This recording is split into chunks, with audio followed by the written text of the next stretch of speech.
Pendidikan adalah hak dasar bagi setiap warga negara Indonesia. Hal ini tertulis jelas dalam Undang-Undang Dasar Negara Indonesia tahun 1945. Sayangnya, hingga kini, pendidikan masih jadi barang mewah. Kesempatan mengenyam pendidikan yang layak bagi perempuan pun masih timpang ketimbang laki-laki. Hal ini yang sejak lama lantang disuarakan tokoh-tokoh pergerakan perempuan. Rahmah El Yunusiah salah satunya. Perempuan Minangkabau ini resah saat ia mampu belajar di sekolah diniyah, namun meja-meja diskusi hanya didominasi laki-laki. Kalau saya tidak mulai dari sekarang, maka kaum saya akan tetap terbelakang. Saya harus mulai dan saya yakin akan banyak pengorbanan yang dituntut dari diri saya. Jika kakanda bisa, kenapa saya, adiknya, tidak bisa? Jika lelaki bisa, kenapa perempuan tidak bisa? Potongan dialog ini yang dilontarkan Rahmah pada sang kakak. Demi menghapus ketimpangan, anak bungsu ulama terpandang di Padang Panjang ini mendobrak tabu. Memilih menjadi lentera bagi kaumnya. Mendirikan sebuah sekolah Islam modern pertama di Indonesia yang mewadahi setinggi-tingginya cita-cita dan seluas-luasnya pemikiran perempuan.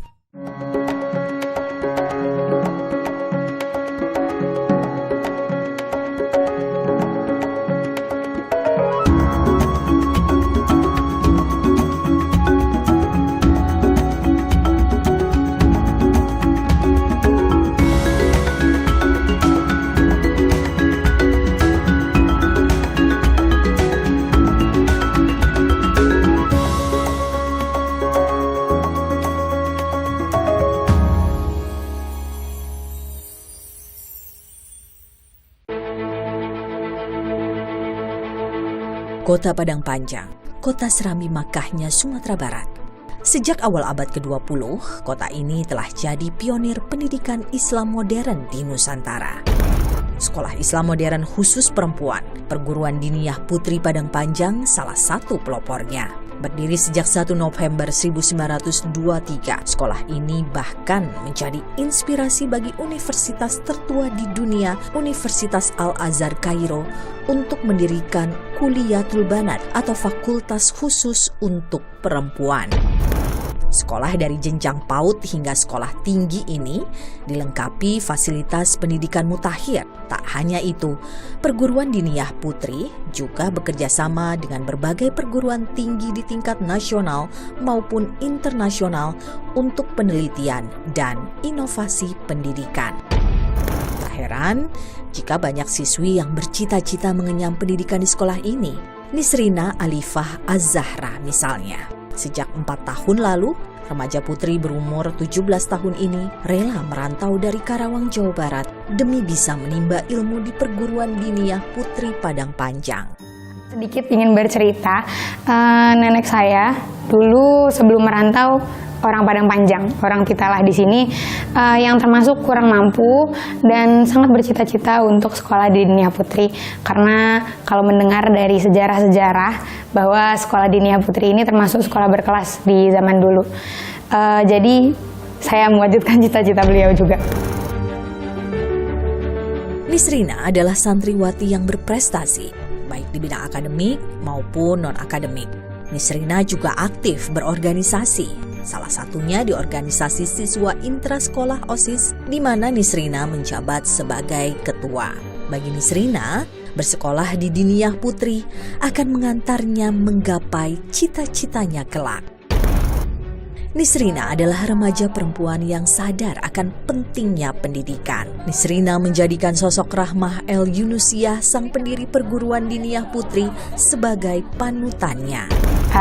Secara singkatnya, generasi muda yang cerdas itu dilahirkan dari ibu yang cerdas. Dari situ, yang sebelumnya pemahaman saya bahwa ngapain perempuan kuliah tinggi-tinggi, ngapain pendidikan mahal-mahal untuk perempuan, untuk apa? Ujungnya menikah, jadi istri di rumah, ngurus anak, untuk apa pendidikannya? Ibunda Rahma membuat saya berpaling dari pemahaman seperti itu. Yang saya kagumi dari sosok Syekh Rahma El-Nusiah, beliau adalah orang yang teguh pendirian dan berani mewujudkan cita-citanya. Rahmah El-Yunusiah lahir pada tanggal 29 Desember 1900 di Nagari Surungan, Padang Panjang, Sumatera Barat. Ayahnya, Syekh Yunus, adalah salah satu ulama terpandang di Padang Panjang. Saat sang ayah tutup usia, Rahmah baru berumur 6 tahun. Rafiah, sang ibu, jadi madrasah pertama bagi Rahmah. Sementara pelajaran membaca dan menulis, ia dapatkan dari kakak sulungnya Zainuddin Labai El-Yunusi. Sang kakaklah yang mengisi kekosongan guru bagi Rahmah. Tahun 1915, Zainuddin membuka Diniyah School, sekolah Islam modern pertama di Indonesia. Rahmah pun bergabung menjadi salah satu murid. Hatinya terketuk saat melihat tak banyak kaum perempuan yang seberuntung dirinya bisa bersekolah dan mengenyam pendidikan. Fauziah Fauzan El-Muhammadi, cicit Rahmah El-Yunusiah, sekaligus pimpinan Diniyah Putri sejak tahun 2006 berkisah mengenai awal mula Rahmah mendirikan sekolah. Bunda Rahmah pada waktu itu ikut pengajian kakak beliau, Jenderal El-Yunusi, dan juga yang Yahya Hamka, dan beliau ketika akan menanyakan sesuatu tentang yang berkait dengan perempuan terutama, itu sungkan karena ada murid laki-laki dekat itu dan juga gurunya laki-laki. Makanya beliau terpikir untuk membuka sekolah khusus perempuan. Yang akhirnya tahun 1923, di usia beliau 23 tahun, beliau mendirikan Diniyah Putri Padang Panjang. Dan setelah beliau mendirikan Diniyah Putri pun, beliau mengambil lagi pendidikan kebidanan secara praktek ya, dengan 5 dokter Belanda. Jadi beliau dapatnya 5 sertifikat dokter Belanda. Di samping itu beliau juga berjuang gitu. Jadi profesi sebagai bidan, mengurusi sekolah, jadi guru, tapi juga berjuang. Rahmah El-Yunusiah tak hanya mendirikan perguruan Diniyah Putri, kiprahnya untuk memajukan pendidikan kian meluas. Jurnalis senior sekaligus penulis buku Hairul Yasmi menuliskan hal ini dalam biografi Rahmah El-Yunusiah. Rahmah juga membuat sekolah menyesal school, sekolah menyesal namanya, bagi orang-orang yang buta huruf. Itu tahun 24. Pemerintah baru melakukan tahun 48, karena ketika itu kita memang belum merdeka. Jadi pemberantasan buta huruf belum dilakukan dimanapun di Indonesia. Rahmah El-Yunusiah sudah melakukan. Jadi itu antara lain kenapa judul buku saya adalah Perempuan yang Mendahului Zaman.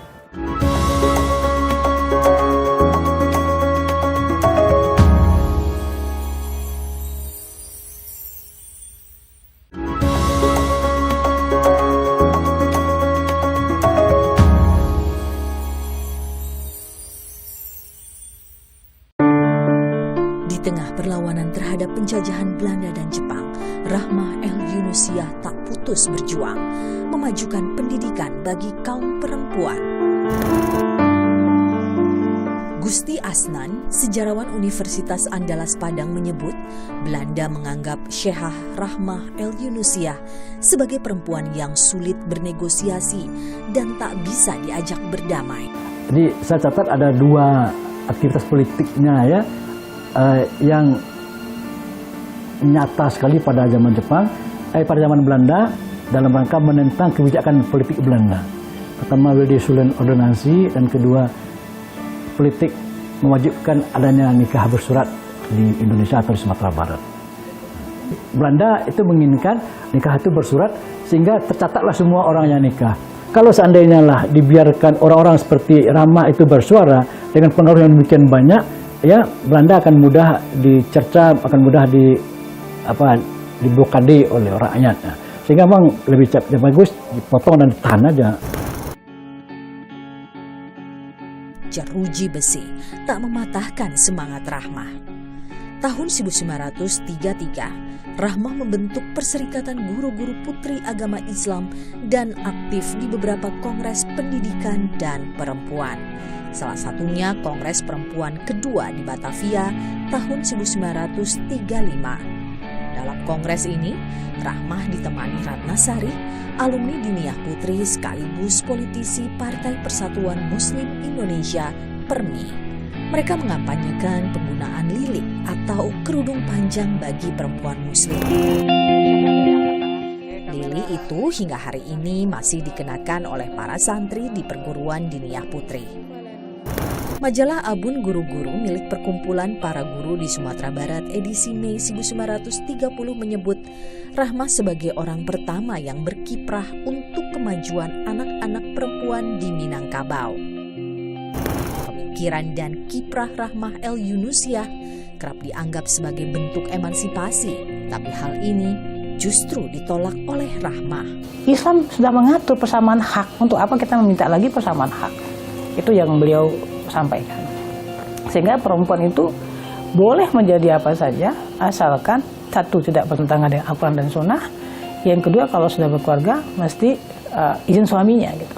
Dan yang ketiga, harus punya kemampuan yang sesuai. Sudah, itu nggak ada masalah, kata Bunda Rahmah. Jadi ketika di Eropa, di mana di saat itu banyak kaum perempuan termarginalkan karena tidak mendapatkan haknya, itu menuntut emansipasi, Bunda Rahmah mengatakan Islam tidak perlu lagi menuntut emansipasi. Sudah dijamin oleh Islam persamaan hak laki-laki dan perempuan.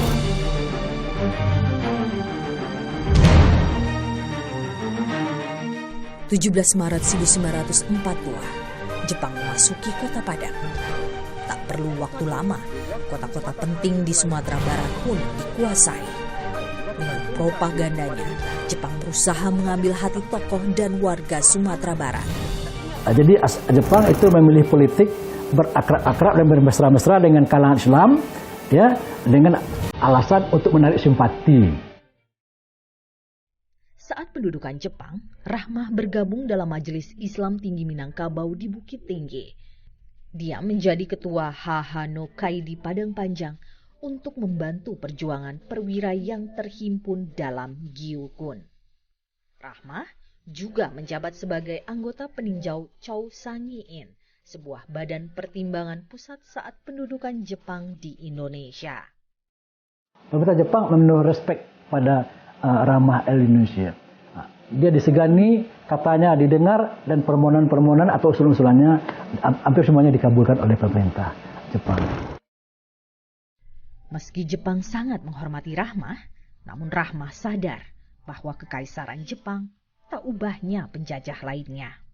Dimanapun tentara Jepang hadir, mereka umumnya atau cenderung memakai dan memanfaatkan perempuan-perempuan setempat atau mendatangkan perempuan sebagai penghibur bagi bala tentara Jepang.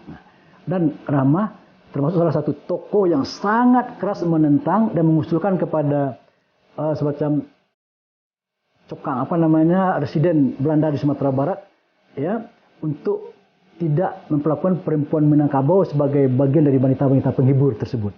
Dan tidak hanya meminta perempuan Minangkabau, tapi juga bahkan melarang jangan mendatangkan perempuan-perempuan dari daerah lain untuk dijadikan sebagai wanita penghibur bagi para tentara Jepang di Sumatera Barat.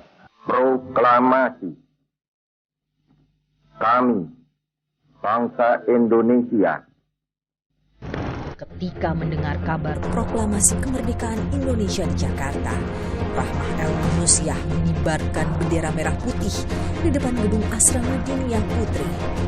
Peristiwa itu menjadi pengibaran bendera Indonesia pertama di Sumatera Barat. Maka langsung beliau mengambil selendang putih, selendang yang biasa dipakai oleh santri, dilipat itu dan disandingkan dengan kain tenun warna merah dan dikibarkan tepat di depan Asrama Diniyah Putri Padang Panjang. Di sana pertama kali berkibar merah putih dan merayakan kemerdekaan Indonesia kali pertama di depan Asrama Diniyah Putri Padang Panjang.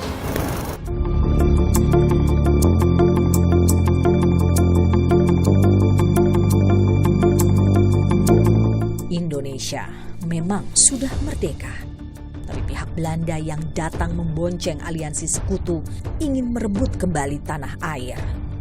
Masa revolusi di Indonesia menjadi masa yang paling sibuk dan menantang bagi negara yang baru saja merdeka. Rahmah El Yunusiah pun ikut bergabung dalam perjuangan mempertahankan kedaulatan Indonesia kala itu. Bantuan yang paling utama yang dia sampaikan dan dia kontribusikan bagi TKR dan Indonesia adalah membentuk dapur umum, kan? Kita ketahui itu. Dia adalah salah satu sosok yang paling aktif dalam menyediakan makanan bagi tentara. Tentara waktu itu yang kena adalah TKR.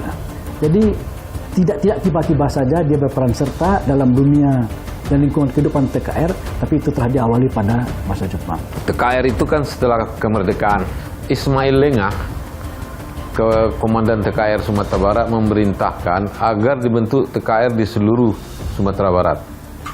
Maka rapat untuk Padang Panjang di Padang Panjang. Tidak seorang pun yang mau menjadi komandan TKR, maka Rahmah berdiri, biar saya yang jadi komandan. Maka jadi komandan TKR dia. Ketika dia jadi komandan TKR, sekolahnya dijadikan markas, dapur umum, dan dia mencarikan biaya untuk baju para prajurit.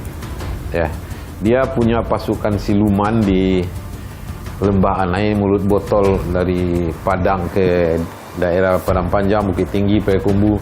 Itu namanya daerah Mulut Botol, dan di situ ada pasukan pengintainya.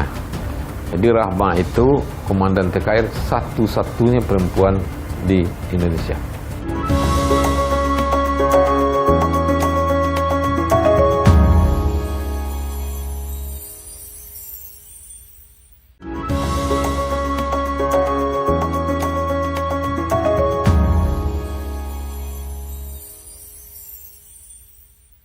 Bangsa Indonesia dan bangsa Belanda kedua-duanya. Perundingan meja bundar mengakhiri segala bentuk gencatan senjata antara pemerintah Belanda dan Indonesia. Kemudian akan berterima kasih pada kita. Masa revolusi telah usai. Kami mau dan kami akan melakukannya sendiri. Belanda mengakui kedaulatan Indonesia. Politik di dalam negeri pun tengah tumbuh dan berbenah. Ook in zijn grondwet verankerd. Rahmah bergabung dengan partai politik berideologi Islam Masyumi. Dari partainya ini, Rahmah melaju menjadi wakil rakyat di DPR, mewakili wilayah Sumatera Tengah. 3 tahun menjabat jadi wakil rakyat, Rahmah mengusung banyak gagasan tentang pendidikan, Islam, dan perempuan. Itu hampir semua orang Minang terpelajar dan pembaru itu kan bergabung dengan Masyumi. Dan Rahmah adalah salah satu orang Minang terpelajar dan pembaru tersebut. Ya, automatically aja dia mau bergabung dengan Masyumi, dan itu kan mulai berkiprah dalam lapangan politik itu tahun 50-an. Dan beliau 3 tahun aktif di Jakarta sampai akhirnya beliau memutuskan untuk melepaskan fokusnya di politik, kembali memikirkan pendidikan. Jadi hanya 3 tahun. Hanya 3 tahun lalu kembali pulang ke Padang Panjang, dan beliau mengatakan, saya hanya ingin berjuang di pendidikan saja. Sekembalinya ke Padang Panjang, Rahmah semakin giat memajukan sekolah Diniyah Putri. Sekolah yang ia dirikan sejak tahun 1923.